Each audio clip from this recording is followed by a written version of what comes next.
Good evening, everyone, and welcome to the 2021 Hall of Fame dinner for Archbishop Alter High School. For those of you whom I have not had the pleasure of meeting yet, my name is Lourdes Lambert, and I have the honor and the privilege of being the principal at Alter High School. This has quickly become one of my favorite events. I've had the honor of being principal at Alter for 11 years now, and I love to honor the faith, pride, and spirit that lives through our Hall of Fame inductees. So I'm so excited to hear the speeches tonight.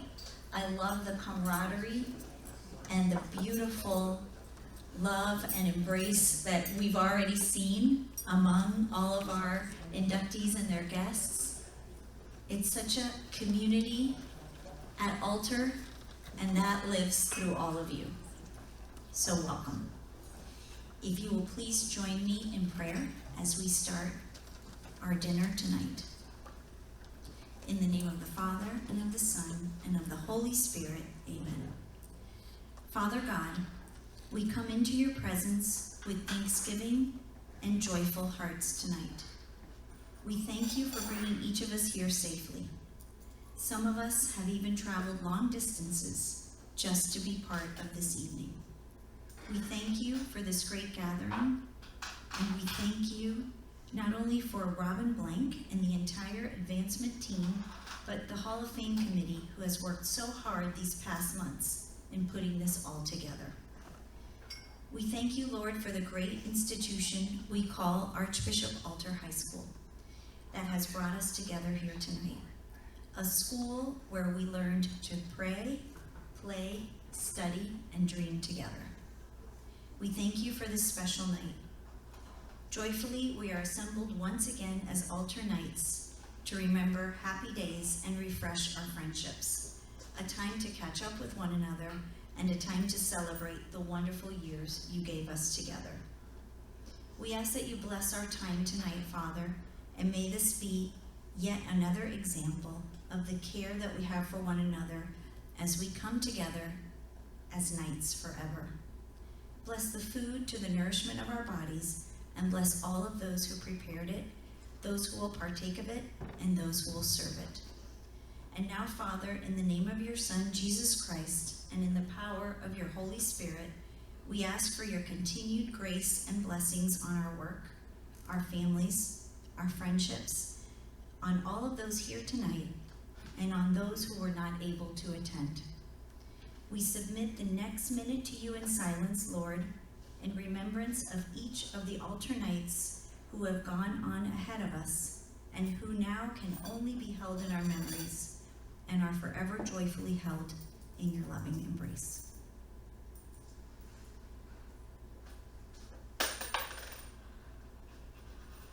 In your name we pray. Amen. In the name of the Father, and of the Son, and of the Holy Spirit. Amen. You'll get to hear a little bit more from me later, but for now, let's enjoy our dinner, and then we will move forward with the program. Enjoy.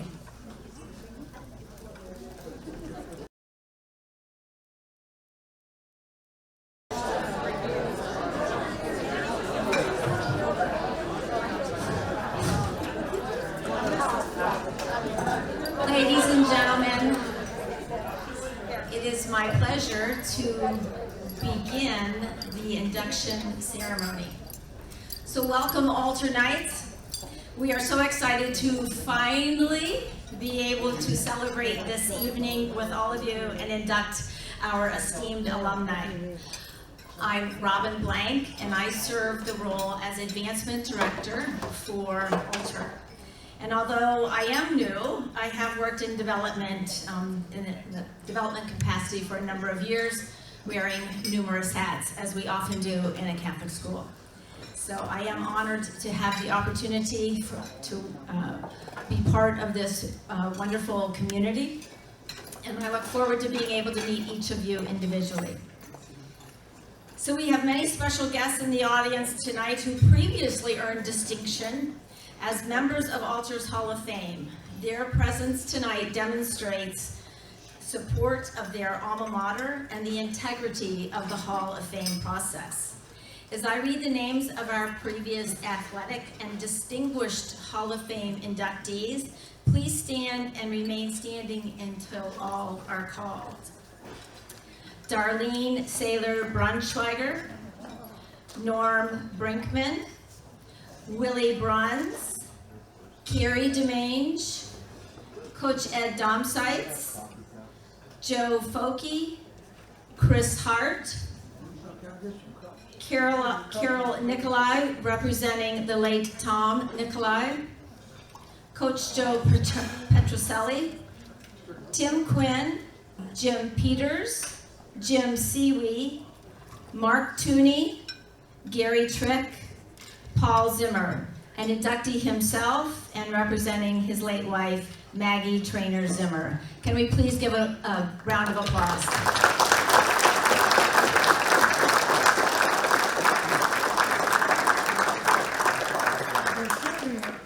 Since my first day at Altar in mid-July, it was apparent that this community is rich in tradition, dedicated to the values that have propelled the school for almost 60 years: spirit, pride, and faith, and a loyalty that is both deep and broad.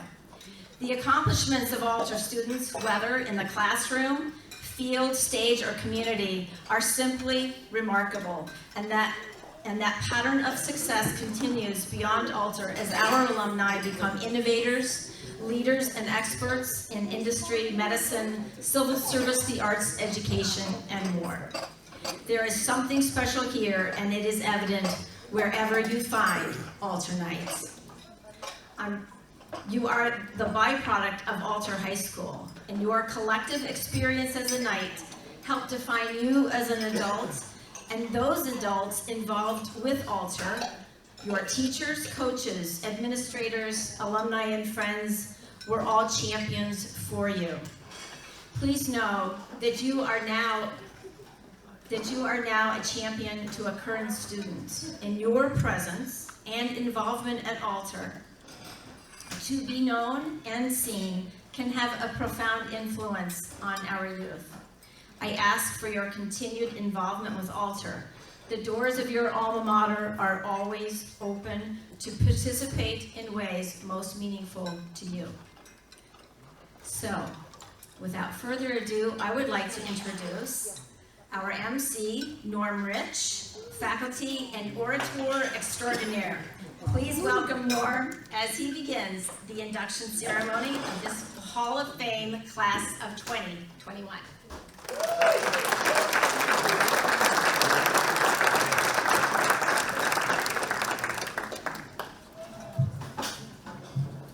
Good evening, everybody. I just want to say what an incredible honor it is for me to be here tonight.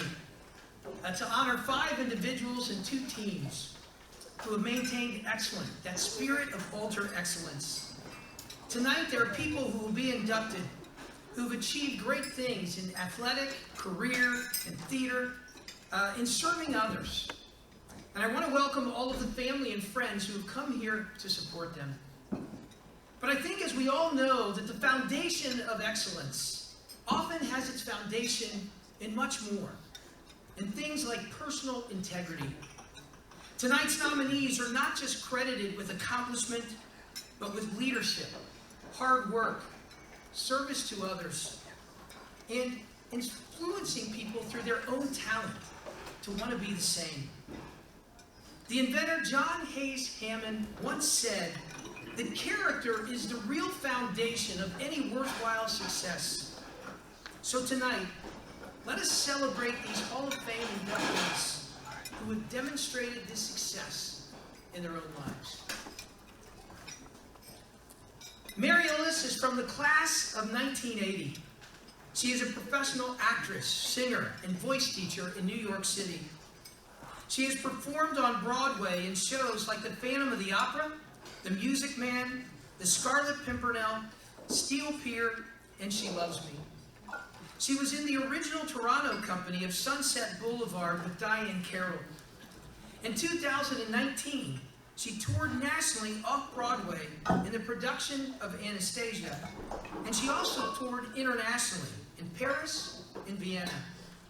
She played the Gumby cat in Grittlebone in Cats Paris in French, but also in Cats Vienna in German. In 2018, she originated the role of Goldie in the National Yiddish Theater folk beat production of Fiddler on the Roof, held at the Museum of Jewish Heritage in New York. And by the way, these are just a few of her many appearances. She teaches voice to professional kids and adults, and is a founding voice teacher for the Joffrey Ballet Summer Musical Theater Workshop. She remembers the incredible teachers who encouraged and supported her at Alter in the late 1970s. Teachers like Dave Leppa, who directed the marching band, Lois Ulrich, who directed the Lancerettes, Paul Templin, who directed the choir and was her very first voice teacher, and Doug Benbow, who directed plays and musicals. She said about these teachers that without their love, compassion, understanding, tolerance, idealism, enlightened ambition, dedication, and chutzpah, that she wouldn't be where she is today. Oscar Wilde once wrote, "I regard the theater as the greatest of all art forms, the most immediate way in which a human being can share with another the sense of what it is to be human." Mary Illes could not be here tonight as she is in New York, but she has sent a video message for all of us to listen to. Thank you everyone at Alter High School for this great honor. I am delighted to be inducted into the Hall of Fame. Living in New York since 1991, I've had the great good fortune to perform many times on Broadway, off-Broadway, internationally, on tour, and in film and TV. I was in rehearsal for a show when the pandemic shut down everything in March of 2020. So, I took the time to do some purging in our apartment, and I found a lot of fascinating memories in all the old boxes. And I was going through a pile of old papers from the 70s and 80s, and I found my membership card from Castle Players from 1977 to 1979. And apparently I was president my senior year, which I didn't remember, but I do remember all the amazing teachers who so enthusiastically dedicated themselves to making the arts an all-inclusive, exciting, welcoming, and memorable experience. Dave Lepla for the marching band, Paul Templin for choir, Lois Ulrich, who led the Lancerettes, and Doug Benbow, who directed all the plays and musicals. We were held to high standards, and the parents and teachers and staff who helped us were too. And I remember packing lunch and dinner so that I could stay at school all day sometimes, junior and senior year, for band and Lancerette practice right after school, and then I'd take a nap in the gym on a mat, and then I had play or musical rehearsal in the evening. And I must have done my homework sometime. But it goes without saying that I had a lot of fun, and it was all very exciting. And I knew that I wanted to be a professional singer, actor, dancer. And I have that career, and I'm eternally thankful to those Alter teachers who made those shows happen. I knew what I wanted, and I was encouraged and supported. This is the atmosphere we must all cultivate for all young people. We cannot underestimate the important aspect of being seen, being represented in everyday life and culture. It's a long-lasting, validating, positive influence. And we were all exploring and growing and wondering what we'd do once we went out into the world, either in college or working. We worked hard on those shows, knowing that everyone in the Alter community would come and see them, and our families and friends too. We had to collaborate and put forth ideas and creative solutions, not fearing being called silly or being rejected. Bullying and knocking someone down emotionally was not tolerated. Respect and understanding were important. We were supported in our desire to express ourselves as intense, talented young men and women. Our need to express those deep feelings we were experiencing growing up, finding ourselves, figuring out what we wanted to do with our lives. Confidence, teamwork, support, enthusiasm, self-discovery, telling stories. This is what we did in band and choir and lancerettes and plays and musicals. We could let our freak flags fly and be part of something bigger than ourselves. There was no fear, no insecurity, no danger of being judged for our choices or for allowing ourselves to be vulnerable in finding the emotional arc of the stories that we were telling. In live performance, everyone knows what their job is. It is done with urgency, on time, and with precision, joy, and love. If someone's having a bad show, everyone else buoys them up, because as they say, the show must go on. The human condition is a rainbow of possibilities, and that's what I learned at Alter, in class, and especially in all the performances that I got to do. I'm thankful for all that I learned at Alter, and may the experience and the spirit of acceptance, joy, love, and wonder continue to unfold and enrich all those who cross Alter's threshold. Thank you.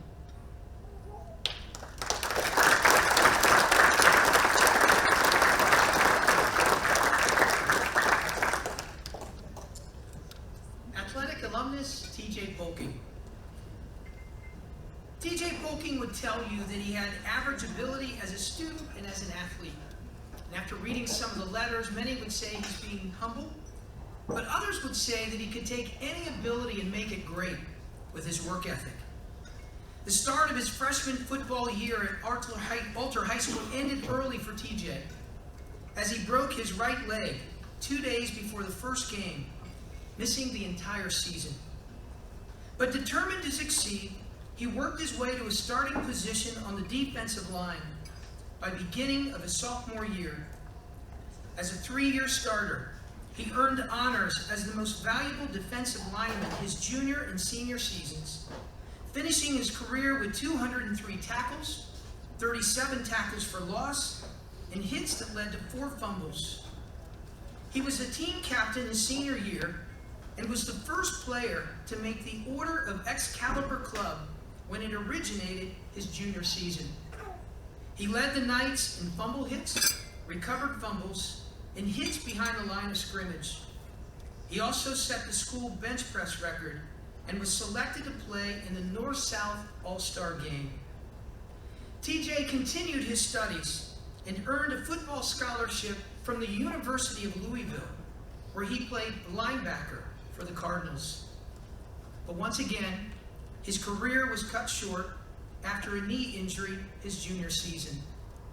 He went on to earn his bachelor's degree in biology from Louisville and furthered his education in Davenport, Iowa, where he earned his doctorate in chiropractic medicine in 1995. Today, TJ resides in Springboro with his wife of 26 years and his 3 children. He is the clinic director of the highly successful Polking Chiropractic Wellness and Physical Therapy Incorporated, which is located in Kettering.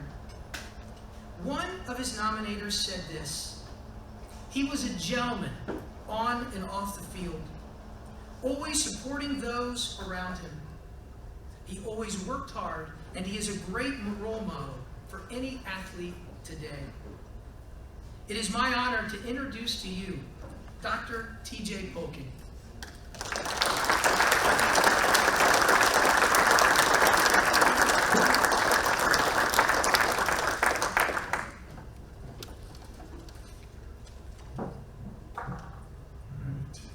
Norm, thank you for the wonderful introduction. Pleasure to be here tonight, and thank you for everyone attending. A very special thank you to my family and friends for showing their support to be out here with me tonight. Just feel very blessed, very honored. So also thank you to the Alter Hall of Fame Committee for this wonderful honor to be able to join the group of elite athletes and distinguished individuals is very humbling and just incredible. So when I was in 6th grade, I went to a Alder night football game with my dad, and I don't know if it was the lights, I don't know if it was the band playing, the crowd, I don't know if it was the hitting the helmets, but I was all in after that. I knew that I wanted to play, and so I remember driving home with my father, and I said, "Hey, Pop," I said, "I want to play football, and I'm going to play for the Knights." And he asked me a question that I thought was a little bit odd. And he said, "Why do you want to play?" I thought, "Why do you want to play?" And I said, I want to be that guy. And he said, "Look at me." And I said, "You know that guy, that guy that's making all the tackles, the guy that's scoring the touchdowns, the guy who they call their name after every single play, that guy. That's who I want to be." And I remember there was a pause from him, and he said, "Well, you know," he said, "you can accomplish any goal you want, and you can have anything you want in this world if you're willing to do a couple things." He said, "The first thing is you've got to be willing to work really hard and do things that most people aren't willing to do. And then secondly, he said, you know, you're going to have to learn to sacrifice and give up things that most people aren't willing to sacrifice or give up. And then lastly, he said, you know, you're going to have to learn to endure a lot of pain along the way." And he said, "But if you do those things," he said, "you got a great chance of accomplishing your goals, and it'll all be worthwhile." So I'm sitting there, and I'm thinking he's talking about playing football, because that's what I'm talking about. But I realized he was talking about life, and how true that would hold later in life when pursuing a degree, a career, being a husband, a father, and being true to your faith. And I'm so thankful for those life lessons from him, and it falls through all the way to this day. But I will tell you that the reason I gave him selfishly as to why I wanted to play is not the reason as to why we play. The reason we play is to be a part of something way bigger than ourselves, to be a part of a team, to develop the relationships with players and teammates and staff, to learn how to win and to accept when you lose. And that's why you play, and you play for the memories. And anybody up here in the team sport will tell you that. And I will tell you that when I get the great opportunity to run across a teammate, and we get to sit down and we just go down memory lane. And when we do, no one talks about how many yards they had, or how many touchdowns they had, or how many tackles or hits behind the line of scrimmage. You know what we talk about? We talk about the day in a hot day in August where it's a true story, two-day, we're walking out on practice and there's a 100% chance of rain and thunderstorms. And it's just black. And Coach Ward, if any of you knew him, walks out there, it's a true story, he walks out by himself in the middle of the field, he looks up at that sky, he puts his arms up and he goes like this. And I saw the clouds and everything. It was a record high of 175 degrees that day. And we all thought we were going to die, but we made it through. We talk about freshman year when the shower room, I hope it works better today, was flooding. And we had about 3 or 4 inches of water on the floor. And we got the music blaring, and we're actually break dancing and spinning on the floor. And we learned real quick that if we put our helmets on and nothing else, we could take off from the lockers, run, hit it at just the right angle, and you'd slide all the way across the water into the wall without getting hurt because you had your helmet on, and that was it. We talk about the time that we took a 5-hour bus trip down to Paintsville, Kentucky. We had a school in Kentucky that, our senior year, that scheduled us for their homecoming, which is really an insult. And we took a Saturday morning bus ride, 5 hours down there. And it was their homecoming, big old school. And we got to ruin their homecoming so bad that in the second quarter, when it was 55-0, they canceled, they came across the speaker, they canceled the convertibles that drive the girls out and everybody. And they postponed the homecoming for the following week because of that. And it was wonderful. And lastly, we talk about, and Coach, you know I got to go there on this one, but we talk about the time that towards the end of a practice one day, somebody, it wasn't me, somebody took a football and just winged it right up in the air. I mean, not knowing where it would go. And this thing, all the way up in the air, it has to come down, right? And of all places to come down, wow, hits Coach Domsides right in the head. And I'm telling you folks, this was not funny because he could have been seriously hurt.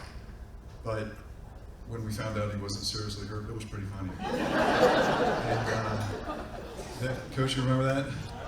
Okay, so that night we learned how to run. And we ran some more. And we ran until we couldn't run anymore, and then we ran a little bit more.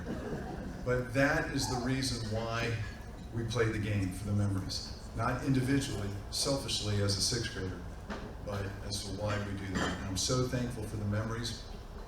I've got them forever. They can't be purchased. They can only be earned. And as long as I have my memory, they're going to be with me, and that's for sure.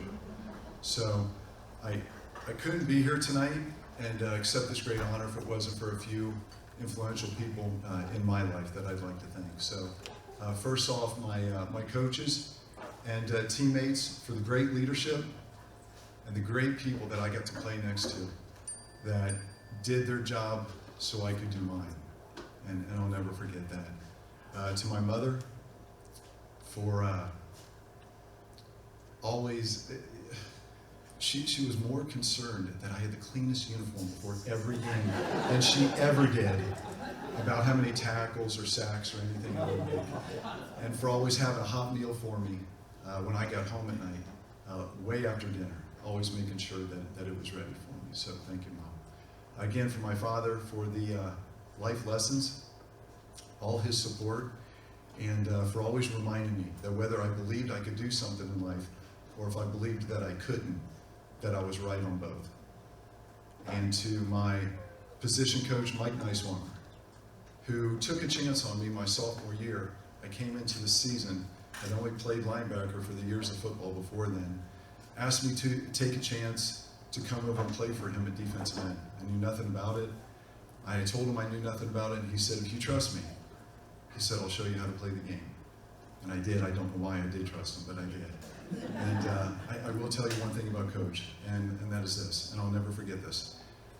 Every day in practice, we would have an individual group drill where the linebackers and linemen, everybody would separate. And he would have our group together of defensive end linebackers, and every day he would tell us the same thing. Football is a special sport, and football players are special people.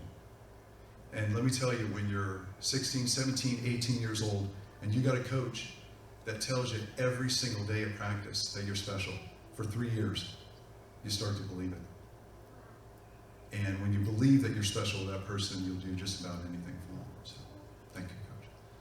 And lastly, I want to thank God for loving me more than I could ever repay, and for giving me the great opportunity to play the game that I so dearly love. And I just feel so blessed. But with that, I would like to end with a little football prayer that I thought y'all might enjoy. It was a prayer that I would say to myself before the game, not as a good luck charm, and not asking for a victory, because I was pretty sure God loved the other team just as much as he loved ours. But to again thank him for the opportunity and ask him to keep us safe. And it goes like this. Dear Lord, I ask you, be with us this day. Give us strength and courage on every play. Help us to do our very best. Guard us from injury as we face this test. Lord, you've given us this talent and desire. Keep us strong if we begin to tire. And lastly, Lord, whether we win or lose, remind us to thank you for the gifts we use. Thank you all very much. God bless you, and go Knights.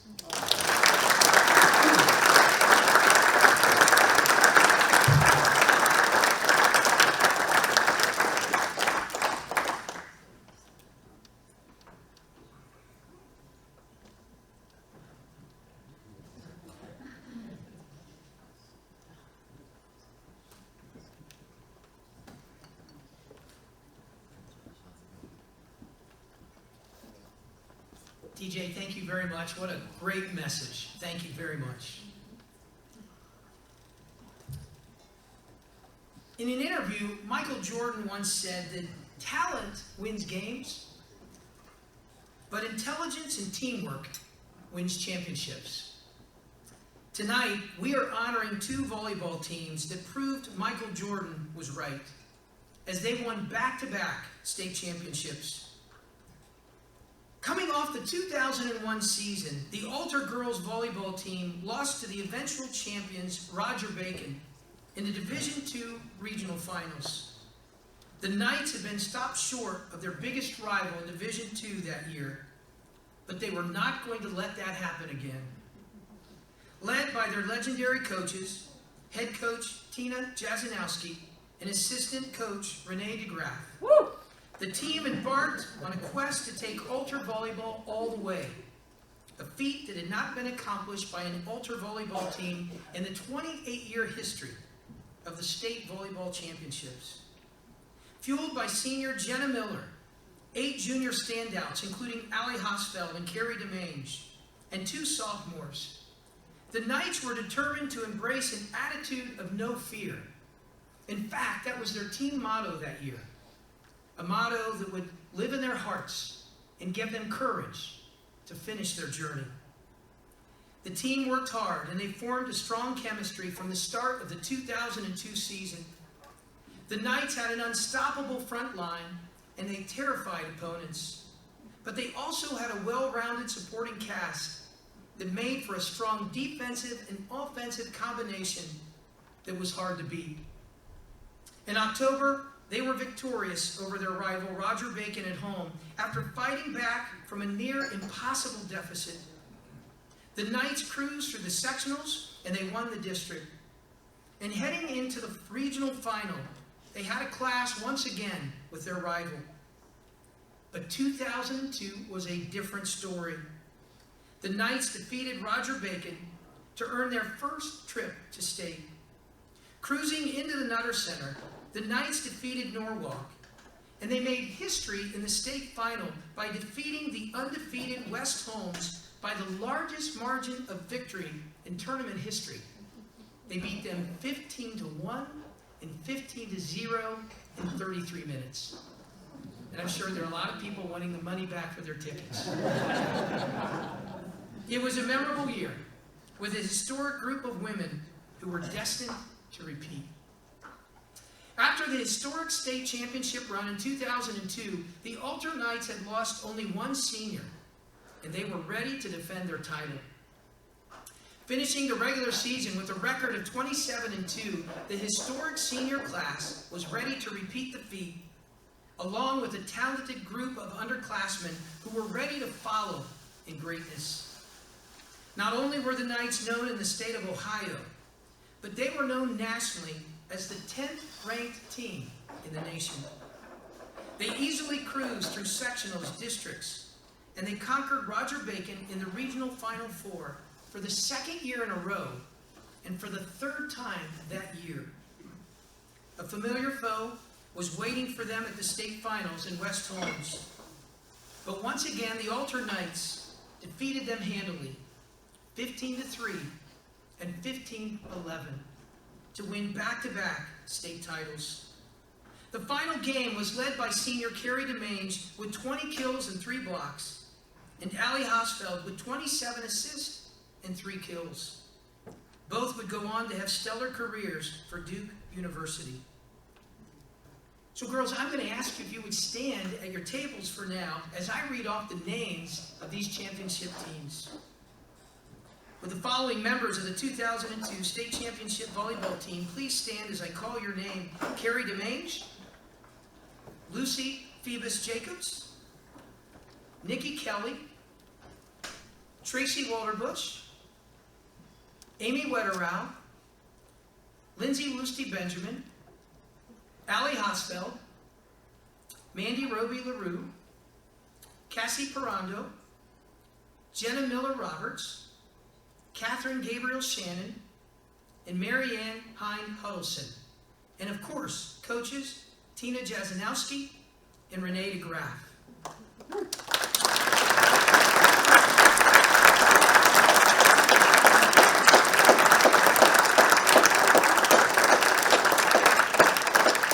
In addition to these standing, and I ask you to continue to stand if you would, The 2003 Girls State Champion Volleyball team also included managers Jessica Hecht and John Fulenkamp, as well as players Katie Larrabee and the late Casey Hosfeld,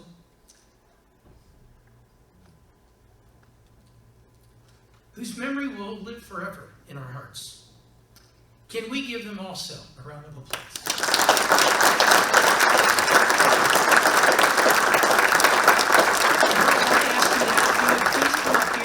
Stand up here, up in front of the table here.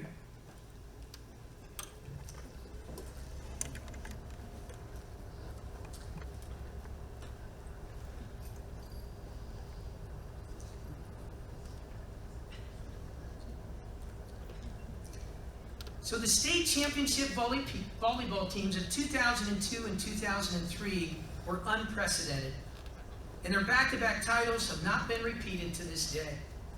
Their success had its foundation in excellent coaches, extraordinary talent, and a team that worked together to make their dream a reality. So speaking on behalf of these two historic teams is Lindsay Boosty Benjamin. So Lindsay, come on up.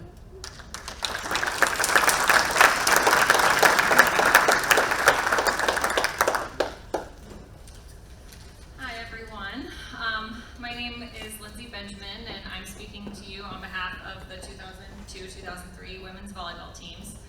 I would rather not mention the years again, just because of how old that makes me feel right now. In thinking back to this time, though, in our lives, I don't know if we realized how special it was.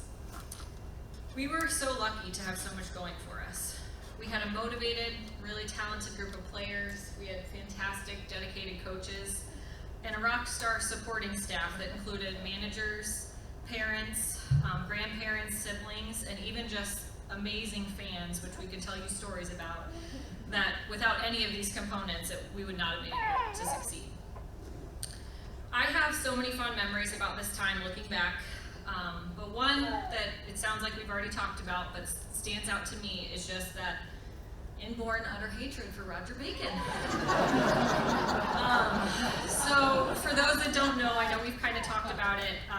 We went head to head with this team many times, and our first come from behind win against them during that 2002 season really set the tone for us that year. Later, we beat them a second time to do advance to our school's first ever trip to state. For me, though, I don't know if you guys know this, but that utter rivalry and hatred actually carried on through college for me. So I had a swimmer at my college in North Carolina, mind you, from this rival school in Cincinnati that didn't speak to me for the first few weeks because he learned that I was on that Alter team. He was apparently in the crowd cheering on his team when we beat them to go on to state in his senior year. He was a year older. So yeah, that was just kind of interesting that, things you don't expect when you go to school 7 hours away, that Roger Bacon hatred just carried with me that whole time. So the only thing, we kind of joked about a lot, and they, everyone here would probably understand a part of this team is if only that opposing coach was here to shake our hand. Sorry for those of you who don't get that. We had some great games. We played some great volleyball. But one of my other most fond memories of this time, and I doubt I'm the only one who feels this way, was how deep the superstition ran with us. I bet everyone in this room from that era can tell us something they did during that time that made absolutely no sense, but they did it every single time. I personally had to sit next to Mandy Rohde every time we did our pregame visualization exercises, and we had a spot that we had to go to. While we're talking about her, I'm pretty sure she would be a good one to talk to about this, but she always ate macaroni with a green spoon, if I recall. And that included whatever time the game was. Then, sadly, he's not here, but there was Burrito Johnny, one of our managers. Even at morning games, didn't matter if it was 7 a.m., that dedicated guy would always make sure Chipotle was available. We should probably thank Chipotle for our wins, now that I say that. So then there were positions on the bench. There were certain bracelets, certain socks, shirts that had to be worn. And the more I think about this as a parent now, I'd like to thank all the parents that were willing to washed the same pair of clothing, hopefully they were washed, socks, shirts, for every single game. I'm really not sure I would be that dedicated. In all seriousness, looking back, this was a crazy ride. So much of it was unbelievable. It was unbelievable to think that we were the first and up to now last people to accomplish this feat in girls volleyball. It's unbelievable that we had such great chemistry and respect for each other on and off the court that it just allowed the team to get the job done rather than to worry about the drama that usually comes with a bunch of girls spending so much time together. And it's unbelievable that so many of our toughest battles, as you heard tonight, happened in our backyard, usually against local Cincinnati teams that we played all year long. So much so that, yeah, when we got to state, that actually turned out to be the easy part. We were so lucky to have lived through this experience, lucky to have such a great group of players and teammates, lucky to have our incredible coaches, Tina and Renee, who literally lived and breathed the game for us, and lucky for everyone else here today and those who couldn't be with us. I'd like to especially thank our supporting cast, in particular our parents, who were all there with us every step of the way, driving us to practices and early morning conditionings in that hot, hot gym, which I hear isn't so hot anymore, and cheering us on with rally caps and video cameras in tow. It was a privilege to be part of this group, and I know I'll never forget what a great experience we had. Thank you.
Girls, congratulations. I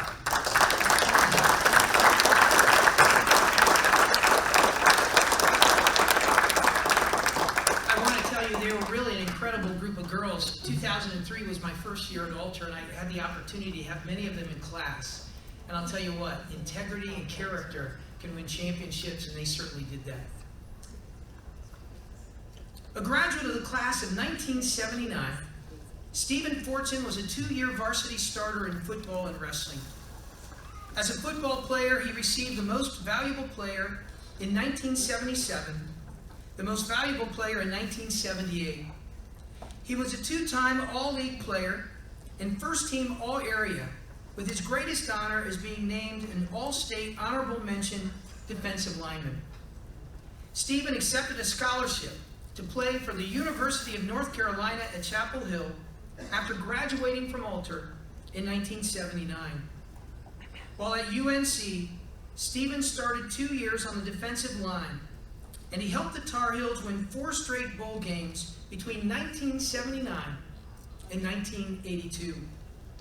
After earning a doctorate in counseling at the University of Cincinnati, Dr. Fortson was an instructor for Sinclair Community College's Experience-Based Education Department, where he coordinated a grant for African American males. Dr. Fortson also worked for the Ohio Department of Mental Health, the Office of Psychiatric Services to Corrections, and was a state probation and parole officer. He recently retired from Wright State University, where he served 20 years as the chair and associate professor in the Department of Human Services, and it was actually one of the longest tenures in their history. He was also appointed the faculty athletic representative for the NCAA. Dr. Fortson has written on the topics of professional self-care, the use of humor to enhance teaching and multiculturalism. He is currently researching the intrinsic motivations for choosing counseling as a career. Stephen is the son of the late Dr. Charles H. Fortson and Lois Fortson. He has 3 brothers and is the father of 2 adult children, Ruby and Stephen. For relaxation and fun, he enjoys exercise, watching sports, listening to music, and playing with his dogs. And he deserves it, as Dr. Fortson has helped a lot of students, clients, and readers learn how to live better lives. It is my honor to introduce to you Dr. Stephen Fortson.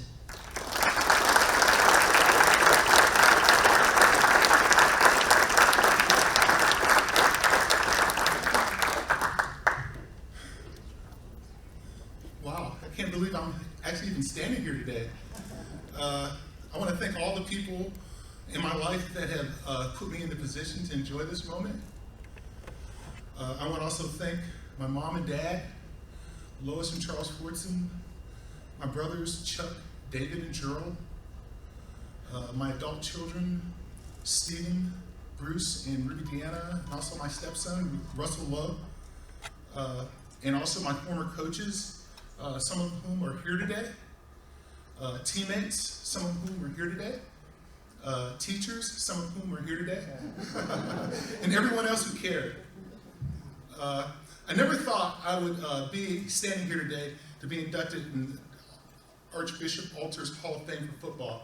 I can remember those early morning practices in what we called the Dust Bowl. I think we called it the Dust Bowl. There was no grass, I can guarantee you that. Back in the mid-'70s, power training and other conditioning drills, being yelled at by the coaches and the upperclassmen, and thinking, this is nuts. I can't count how many mornings, okay, I told myself to ignore the alarm clock, okay, give it up, just put the pillow back over my head and go back to sleep. Yet I resisted. I resisted that craving, giving into that feeling, and I got up. I went to practice, I endured one more day. And the reward I got for not giving up, shining moments to show an audience what I could do. One of my most enduring things that I got from football, besides a new hip and knee, decades later, were how to handle adversity. The messages that the coaches delivered have endured. I remember my college coach dissecting the meaning of luck. And he said that everyone talks about wanting to be lucky. What is luck? Preparation and opportunity equal luck. You can have opportunity placed at your footsteps, but if you're not prepared to take advantage of it, then that opportunity will pass you by. So if you seek to be lucky, focus on your preparation. That message has followed me in many of the endeavors I have attempted, from becoming a state probation and parole officer at the tender age of 23, to being hired as an assistant professor in the department I received my master's degree in years earlier, to giving an international presentation to a group of peers I hold in high regard. I look back on my life and I ask myself the question, what opportunities did football provide for me? Football gave me the opportunity to earn recognition, and that recognition blossomed into an athletic scholarship. The experience of playing football provided me with the opportunity to meet a lot of people I otherwise would have never known. And it also showed me its limitations and the importance of developing other areas of my life. Football taught me how to deal with pain and the importance of taking care of my body. My participation in sports changed my life in many ways. It allowed me to say to my parents, I'm paying for my own education. And it showed me a world that I wasn't fully prepared for. I remember my family driving me down to North Carolina my freshman year and stopping at a restaurant on the border of Ohio and West Virginia, and we walked into the restaurant, and instantly everyone turned to look at us. We were the only African Americans in the establishment, And automatically I assumed everyone was staring at us because we were different and they did not want us there. I remember my dad looking at me and saying, "Son, do you realize you've chosen to attend school in North Carolina, the Deep South? You better get used to it." I pondered those words as we continued to drive. My dad and mom were from Tennessee, and they grew up in the 1940s and 50s under Jim Crow laws, which legalized segregation in Tennessee and throughout much of the South. Segregation and Jim Crow were standard practice in the South my parents were raised in, and they had moved to the North to find opportunity in 1957. A generation later, I decided to seek my opportunities in the South. Little did I know or understand the environment I was entering. That changed 3 months later, on November 3rd, 1979, when members of the Ku Klux Klan and American Nazi Party shot and killed 5 anti-Klan protesters in exchange of gunfire just up the highway in Greensboro, North Carolina. I was shocked that something like that could happen. What was even more shocking, no one was saying anything about it. Football players, students, no one, quiet, like crickets chirping. What I did not understand, that it was not safe to speak out against racial and political fueled violence in North Carolina in the late 70s. We should remember that when we see student athletes speaking out today, that the right to use your fame, your position to speak out has not always existed. It is a recent phenomenon that should be respected. I really thought I was ready for North Carolina because I had experience being in a minority at Alter. I was used to dealing with the inconvenient, sometimes insulting questions from classmates about living on the other side of town. Most of my classmates had never been west of the Miami River except possibly a game at the UD Arena. And the stories they heard on the news and from family made them think that West Dayton was a dangerous place. I wish I could say that it was only a few misguided students who made my experience difficult, but I remember being told by a guidance counselor that I was not college material. Ironically, my older brother David was told the same thing years earlier. Luckily, both my brother and I were both in the unique position to have 2 college-educated parents who instilled confidence in our academic ability. Lacking that kind of support at home, I'm doubtful my brother and I could have so easily dismissed the guidance counselor's assessment of our scholastic abilities. In my family, education has always been the key to our success. All my brothers, except Chuck, hold graduate degrees. I am certain that he would have also held a graduate degree, except for the fact that he was born with a disability. My experience at Alter was also challenging from the position of feeling culturally isolated. In the mid-70s, Alter averaged about 1,200 students, and out of the 1,200 students, a mere 60 students were African American, and it was difficult feeling isolated. However, those struggles prepared me to navigate other challenges and situations where I was the only person who looked like me, both in academic and educational settings, academic and vocational settings. That experience of feeling alone only grew as I climbed those respective ladders. High school and adolescence are a critical time in the development of self-confidence.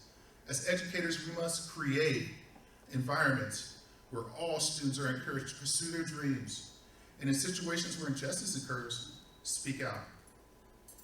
In 1979, my teammates at UNC and I dare not speak a word to the heinous acts of violence that occurred down the road in Greensboro. Today, when such callous acts happen, student athletes feel empowered, regardless of skin color, to come together and protest. I saw that last year after the brutal killing of George Floyd. I attended a North Carolina game last fall, and players and coaches both embraced the importance of social justice. They showed their dedication by removing their names from the backs of their jerseys and replacing it with words of affirmation and unity. At Alter, I did have friends, both black and white, but there were also a handful of students who struggled to accept differences. It is my hope that this is changing, but I talk with young people all the time, and I know that these challenges persist in our community as they persist in our society. It is my hope that Alter will be proactive in how they address issues of cultural diversity, inclusion, and differences by supporting conversations between students, including them as topics in the curriculum. Alter's a tremendous high school, no doubt about that, and they're doing incredibly important work.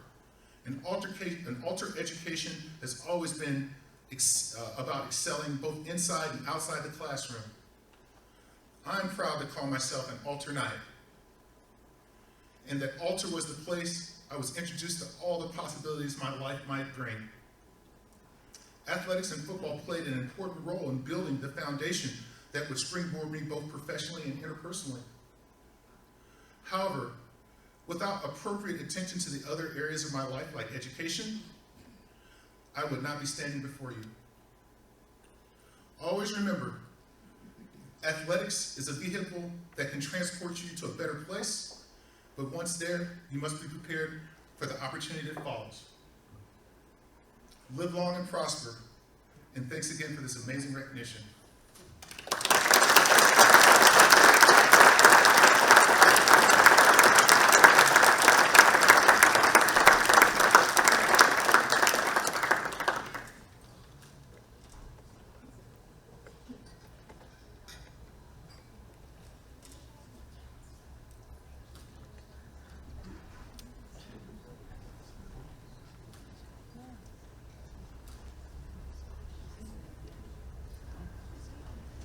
Dr. Fortson, thank you for your message.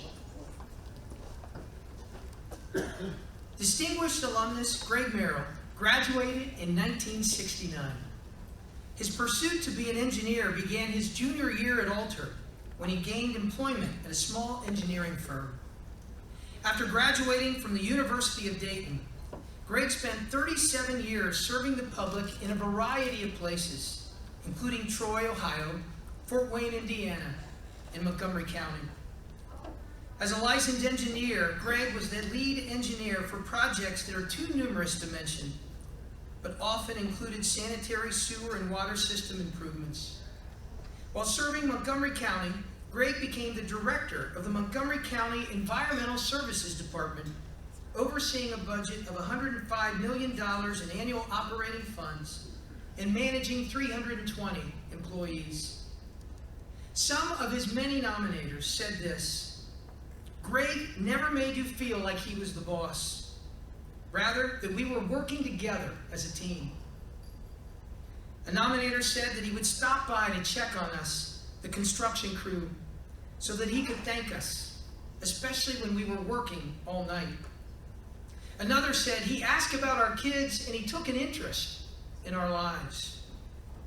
Greg demonstrated the importance of dedication, hard work, and cooperation with his staff. He never failed to credit each of his employees with the success of the entire department. His humility made him approachable and highlighted his desire to always make things better for everyone. Greg was the epitome of servant leadership. In addition, Greg's love and support of Alter High School is impeccable. He served as the Alter Fest garbage guy, the head of parking and security.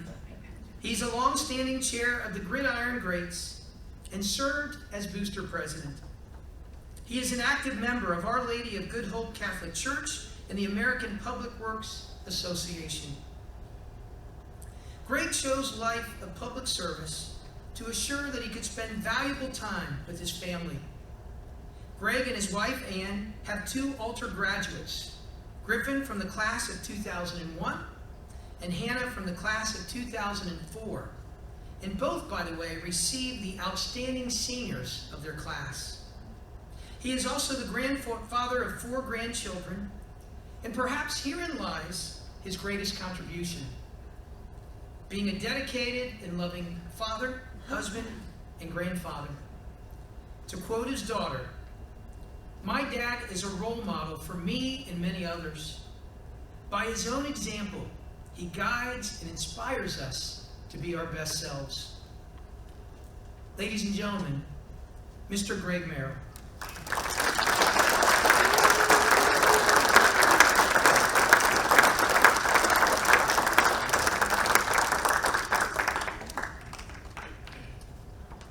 Good evening. I actually wonder who decided to put the oldest guy about second last in this lineup, but I do certainly appreciate it. I also like to thank Norm for the tremendous introductions that he does for all of the inductees this evening. I was sitting over there listening to him talk about me, and I didn't even realize that it was my turn until got to the end. So, great job, Norm. First off, I'd like to congratulate my fellow inductees and thank Principal Lambert and the committee and all of those actually involved in supporting my nomination. Thank you also to my friends and family members for their support in attending this evening. The Reeves, the Ryers, Willie and Carolyn, my son Griffin, Steve Cochran, Doug and Donna Merrill, and actually the fifth grandchild back there with my daughter Hannah and her husband David. Poppy is 3 weeks old today, so, or tomorrow morning, I guess. And then also we have the class of 66 and 69 back here at the back table also supporting. So appreciate everybody's attendance. But a special thanks to my wife Ann. Ann she's because of her, she's always been a positive driving force behind all of our successes. While trying to make it through Alter High School here, as a student, playing sports was an important part of my education. The skills I acquired while doing so, how to work on a team, how to communicate with others, have helped me throughout my career. During my junior year, I was discussing my future with my dad, and I told him I wanted to be an engineer. At the time, it really was not that original of an idea, since my two older brothers had pursued careers in the same field. But with my dad's help, I was able to begin work at an engineering firm applying the drafting skills that I had acquired here at Alter. Having the hands-on experience reinforced my desire to study engineering. I was fortunate to be able to attend the University of Dayton and receive a degree in engineering technology and later my professional engineer's license. In my senior engineer at UD, the federal government passed a piece of legislation that would pave the way for my future. It was the Clean Water Act, which was a total reorganization of the Water Pollution Control Act of 1948. This piece of legislation would control any water pollutant discharge to navigable water in the United States. This, along with a federally funded program through the Environmental Protection Agency, created a need for engineers in the wastewater industry. Shortly thereafter, I was given an opportunity to work for the City of Troy as a project engineer on various water, wastewater projects. When my wife was offered a position at Indiana Purdue Fort Wayne, I was able to advance to a position at Fort Wayne where I began work on 4 major EPA wastewater grant projects, repairing existing sewers and installation of new wastewater collection systems throughout the city. I'd always enjoyed being part of a project team where every day I could see another wall go up or a piece of equipment installed. It was at this point in my career that I began to look at the larger picture of what these wastewater projects were actually accomplishing. That was when I realized that I had become part of the environmental protection world. In 1985, I was contacted by one of my college friends and asked to apply for a position in Montgomery County to become part of a project team to upgrade the Eastern Regional Wastewater Treatment Plant and Research Park. Ann was pregnant at the time with our second child, back there, and it was an easy choice to make. Returning home to be closer to family and being able to serve the community that I grew up in was attractive to us. During the next 28 years, I was able to work my way up from project engineer through deputy director and finally as the director of the department in and a member of Montgomery County's executive staff. I was directing 320 employees and overseeing the water, wastewater, and solid waste utilities for Montgomery County. Little did I realize that when some Chaminade student painted a bead altar on the David Road elevated water tank up on David Road Hill back in the late 60s, that I would actually be responsible for that water tank in the future. What I am most proud of is being part of a team that changed our department from a reactive department, where we were just reacting to problems, to a proactive organization that worked day to day to address the operations before they became an issue to the community which we served. To move to Montgomery County also allowed Ann and I to enroll our children in Catholic schools and ultimately Alter High School. Excuse me. We were both able to re-engage in this community, from working at bingo in our early days to being on the festival committee and a lot of other committees along the way. The opportunity to be involved not only in our children's education, but also to actually engage and be part of the activities that impacted their time here at Alter was exceedingly gratifying to us. The opportunity to provide them with the same faith-based, excellent education that I received has unlimited value. We could not be more proud of their accomplishments at Alter, each having been selected as the outstanding senior in their class and in their current positions, but we are even prouder of the commitment to serve both have shown. And we thank Alter High School for that gift. Again, thank you very much for this honor, and I'm deeply, deeply grateful. Thank you.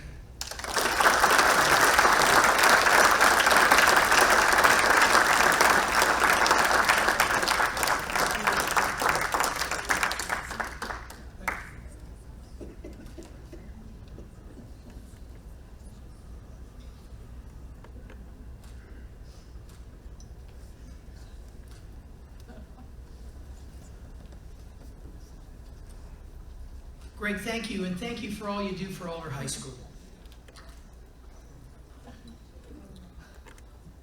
Winston Churchill once said that we make a living by what we get, but we make a life by what we give. Our next inductee has made this a reality in his own life.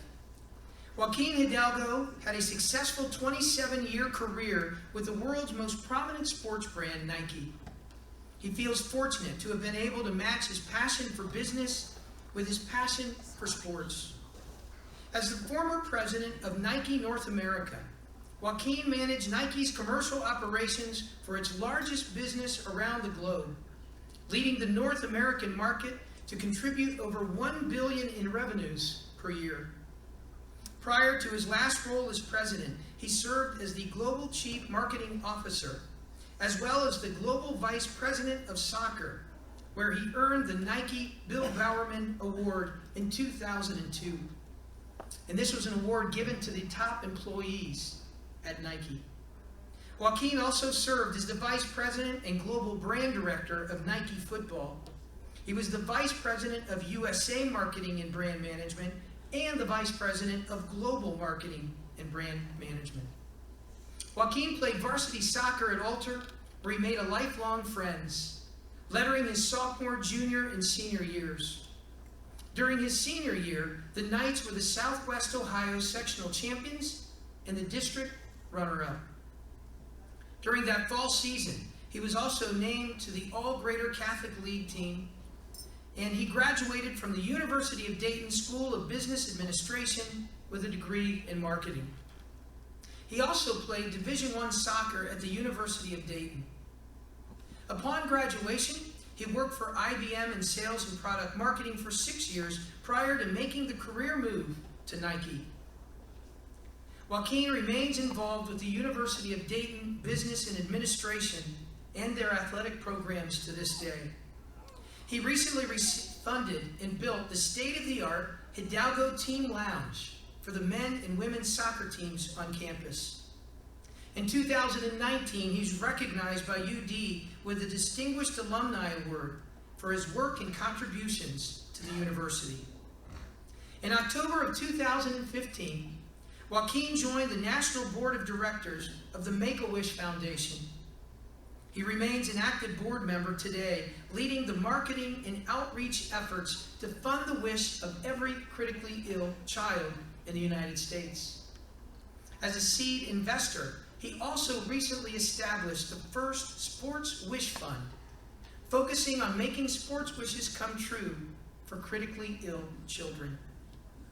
He resides in Portland, Oregon, and Barcelona, Spain, with his wife Jennifer and his 3 sons, who were all former college athletes, Mitchell, Matt, and Lucas. As a soccer coach of 20 years, Joaquin retired from Nike in 2017 so that he could continue to make a life by what he gives. Ladies and gentlemen, Joaquin Hidalgo.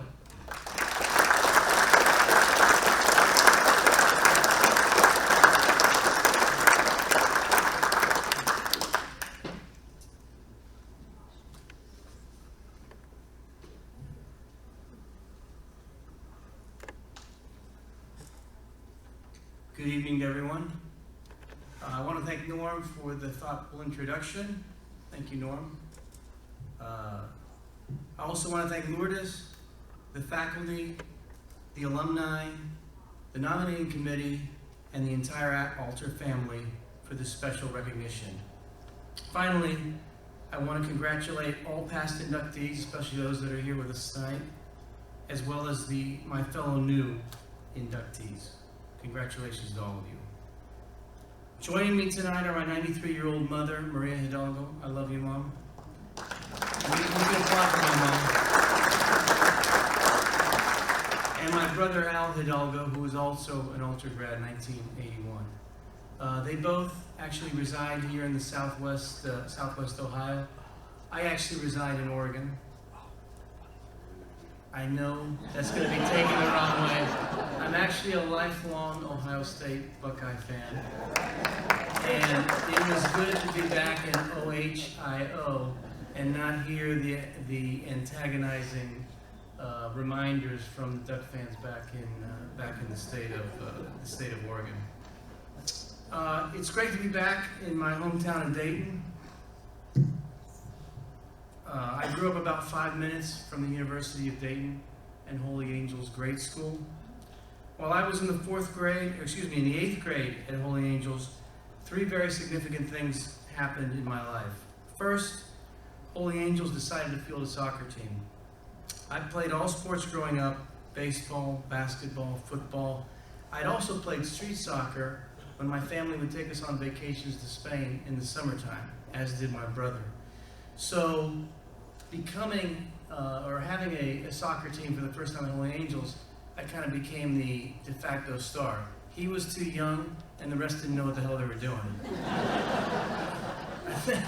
I think it was more, I was the only one, or maybe my brother and I were the only ones that knew we couldn't touch the ball with our hands.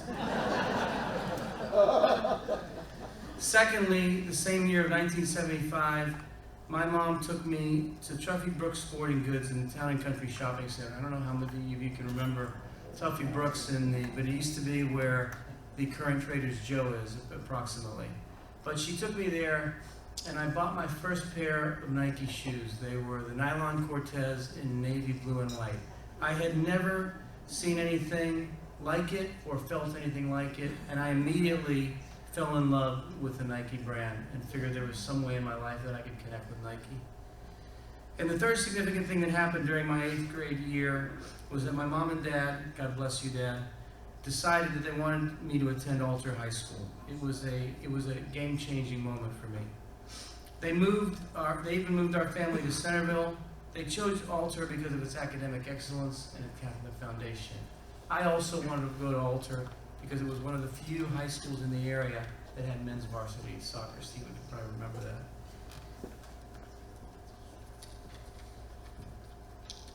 And I'll never forget the first day of August 2-a-day sessions as a freshman. About 150 of us gathered out at Ernst Park. I think it's over there somewhere. We had a new faculty coach by the name of Mike Kelly. And Mike Kelly said to us at the first two-a-day session, he said, I don't know anything about soccer, but I know you got to run, and so we're going to run. We didn't see a ball for 2 weeks. I thought I'd signed up for cross country. And just about everybody on the team got shin splints because we were running on the asphalt walkway over at Ernst Park. To this day, I hate Ernst Park. When I drove in, I avoided Ernst Park again. So Mike Kelly, who was the faculty coach, was also the JV coach. And I remember I was on the JV team my freshman year. We had our first game in early September, and Coach was nowhere to be found. He finally showed up about 5 minutes before the game. He was wrapped in blankets, his eyes were red, he was coughing, he was sneezing. He obviously didn't look good, and he said, guys, I'm sick, but here's the pep talk. If you don't win by more than 3 goals, we're going back to Ernst Park and you're going to run like it's 2 days. We won 5-0. How's that for motivation? Soccer at Alter helped me fit in with a new school, new classmates, and a new environment. I played on the junior varsity my first year and then lettered varsity the next 3 years. And I was also the co-captain my senior year. I still fraternize and connect with my teammates back in, from back in the day. Soccer at Alter definitely helped me fit in. And 4 years at Alter were truly incredible and memorable. After preparing, Alter prepared me academically and athletically. It grounded me in my Catholic faith. It taught me discipline and diligence and grew my absolute love of sports. To me, Alter is about people and about community, the individuals and what they bring to the collective night culture.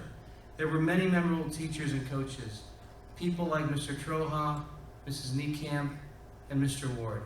I mean, who could forget Coach Ward and his physical education classes, especially when we played dodgeball, and Stephen can attest to that. Which, by the way, we're both in the class of 79, pretty good. I also wanted to call out 3 Alter individuals, specifically Alter coaches. The first is my former head coach, Ron Gatlin. He was the only English soccer coach I ever had, and also the best coach I ever had. He instilled a love of the game with everyone, and certainly instilled it with me. Ron, as we affectionately called him, passed away a few years ago. May he rest in peace with a soccer pitch nearby. The second is Coach Bill West, who just passed away a few weeks ago. He was a soccer parent, an assistant coach, a spring soccer coach, and our unofficial varsity bus driver. We would travel on school bus trips to distant away games, and I swear Mr. West could locate every single McDonald's in the state of Ohio. And this is before GPS. Before GPS. His son Guy played soccer with me at Alter and is still a lifelong friend. Please keep Bill, Guy, and their families in your prayers. And finally, I would be remiss if I didn't mention soccer coach Bob Ellis, who passed away earlier this year. While I never played for Coach, I had the pleasure of meeting the Wiz on one occasion. His legend, success, and personality preceded him, and I enjoyed our conversation about Alter soccer. God rest his soul. After graduating from Alter, I went on to obtain, as Norm said, a degree in marketing from the University of Dayton, played D1 soccer, interned with IBM. My academic foundation, discipline, and diligence are all our qualities acquired at Alter, and they motivated me to also graduate magna cum laude from the University of Dayton. After UD, I began a career in sales and marketing with IBM. After 6 very successful years at IBM, I wasn't as fulfilled or as happy as I should be with what I was doing for a living. My passion wasn't in computers. In my free time, I didn't think about or plan out how I was going to talk to people about technology. My brother, God bless my brother, was in the recreational sports industry with Huffy Bicycles here in Dayton at the time.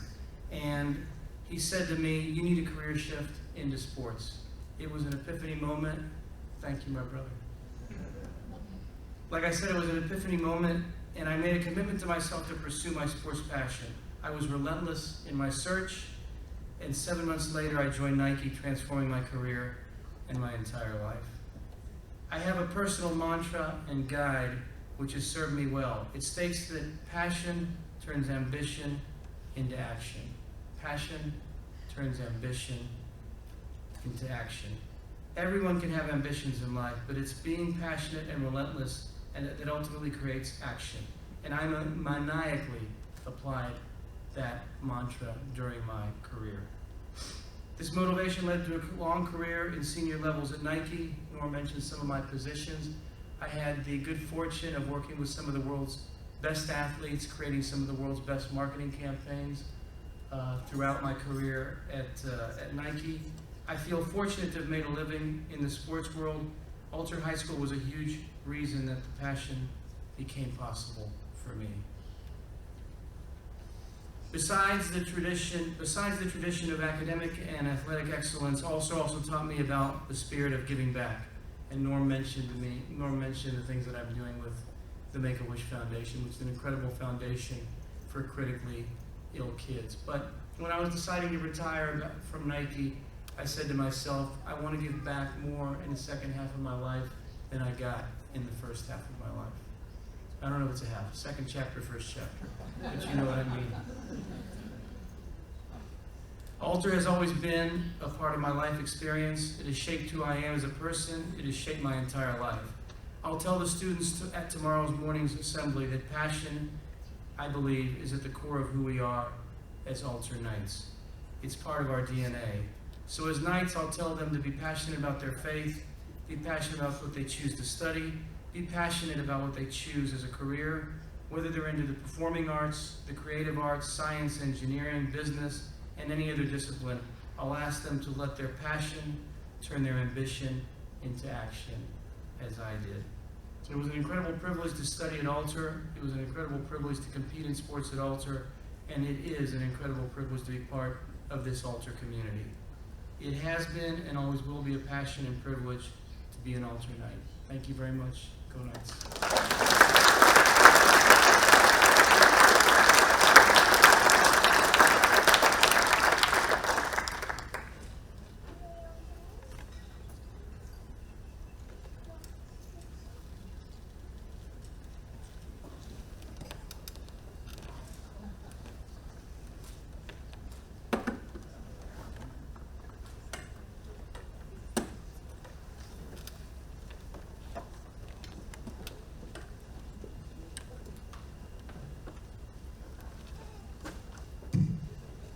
I love this night. What incredible inspiration we've just heard from all of our inductees. I want to first thank Robin Blank, Amy Miller, Laura Eichen, Julie Vestal, and Chris Hart for their tremendously incredible work to make this evening a possibility. And of course, to my friend Norm Rich, who always leads us with such faith and class. Thank you all for this beautiful opportunity.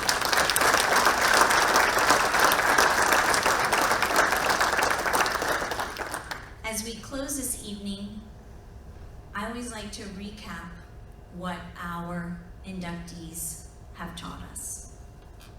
I wish Mary Illis was here because she would love to know that we still have teachers who enthusiastically give of themselves.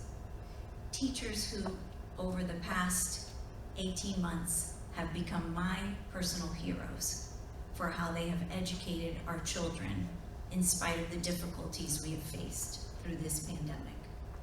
Teachers who value us.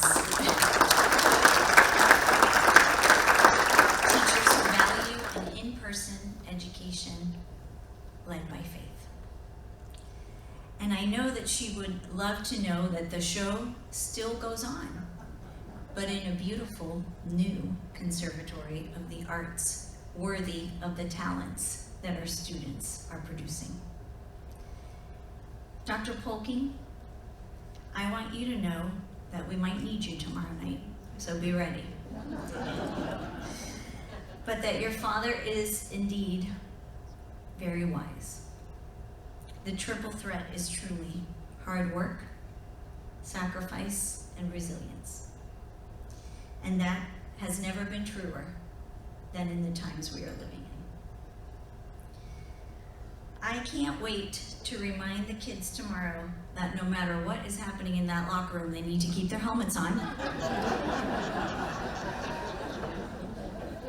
But the bigger message is that whether you believe you can or you believe you can't, you're absolutely right. I know Jack Ward is watching over us tonight, and although I didn't have the opportunity to work with Jack Ward often visited me and shared wisdom with me. And I would hear these crazy stories about Jack Ward. And I said, Mr. Ward, these stories cannot be true. You are so gentle. And he said, Lourdes, don't believe anything these people are saying about me. I am gentle. I know his spirit is here with us tonight. The women's volleyball team. When I walked in the room tonight and I saw these amazingly tall and beautiful women, I knew that they were the ones that had conquered the state 2 times. I love the superstitions. I want you to know that we still have those superstitions, and I'm pretty sure the table decorations are in your honor too. They still call the gym the hot box, although we now have air conditioning. But sometimes I know that Coach Hart is turning the temperature down so that our opponents can still feel the heat we bring. Thank you for your strong traditions of teamwork and love for one another. Dr. Fortson, when I arrived at Alter, we still had the Dust Bowl. And I can tell you that football is still a little nuts. But I am so blessed by your story of how to handle adversity. As a woman of color, I feel the words that you are saying in my heart. And I will tell you that I am so glad that you were able to prove your guidance counselor so wrong. It teaches me that our words are powerful and impactful, and we don't know who's watching and who's listening. To be careful.